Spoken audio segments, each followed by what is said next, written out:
If you're planning a trip to Lake Garda, Riva del Garda is one town you definitely shouldn't skip.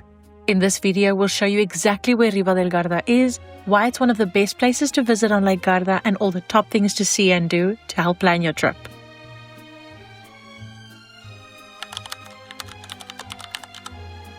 Riva del Garda is located right at the northern tip of Lake Garda in the Trentino region of northern Italy. It's around an hour and 45-minute drive from Verona, about 2.5 hours from Venice, and 2.5 to 3 hours from Milan. Only about a 2-hour drive from Lake Como and less than an hour from the foothills of the Dolomites, making it an easy destination to add to a northern Italy road trip.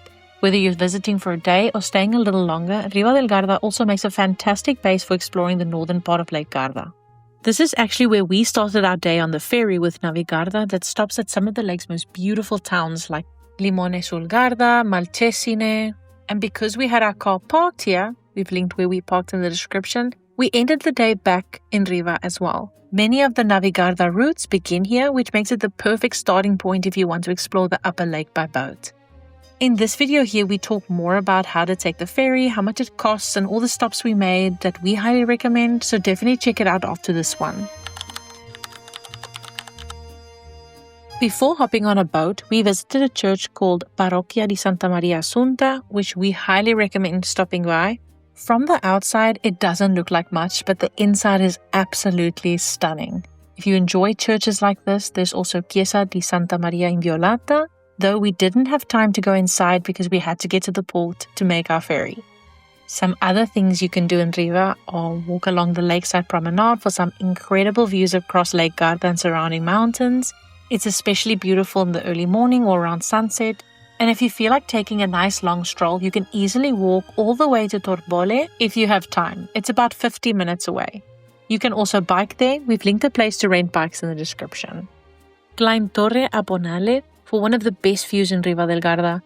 This medieval clock tower overlooks the main square with views over the rooftops, marina and lake.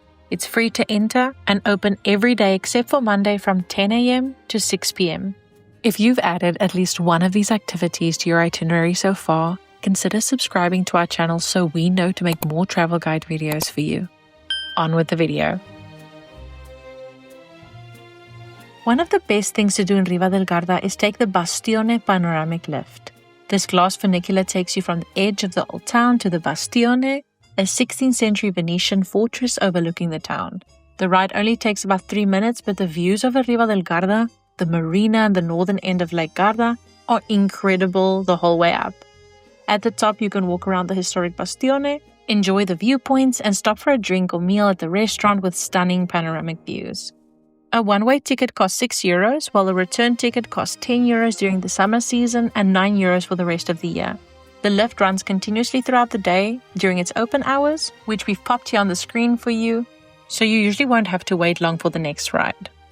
We also suggest spending some time at Spiaggia Sabbioni, Riva's largest beach. Even if you don't plan on swimming, it's a great place to relax by the water, have a picnic, or just enjoy the scenery. During summer, you can also rent paddleboards, kayaks, and pedal boats at the location we've linked in the description. Finally, enjoy an aperitivo by the marina. In our opinion, it's one of the best ways to end the day in Riva del Garda. After arriving back in Riva at sunset with our ferry, we decided to have dinner at the lakefront spot called Bella Vista Ristorante Pizzeria, and the name fits perfectly. The views of the lake and mountains at sunset, all the lights were absolutely stunning.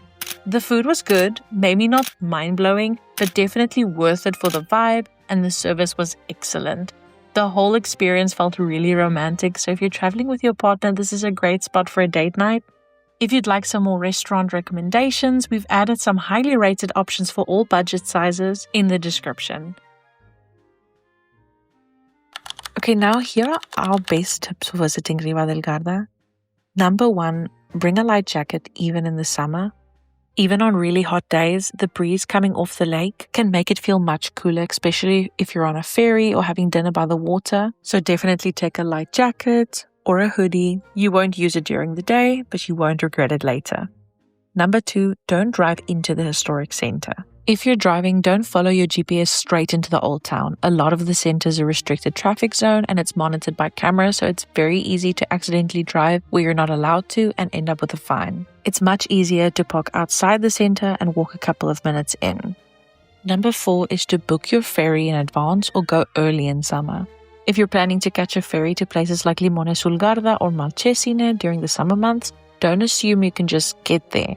The ferries can fill up very quickly, so either book in advance or catch the early morning ferries.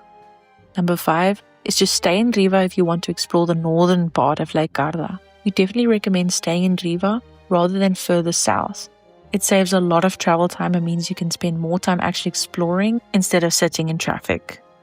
Because Riva sits at the northern end of Lake Garda, it's surrounded by mountains, meaning the sun disappears behind the peaks earlier than you'd expect. So if your phone says that sunset is at 9, plan your sunset photos for at least an hour before the actual time. If you're interested in learning more about the route we took by ferry, what we did in each town and how it all works, watch this video next. Don't forget to like and subscribe so you don't miss any of our travel guides in Europe, and we'll see you in that video. Safe travels!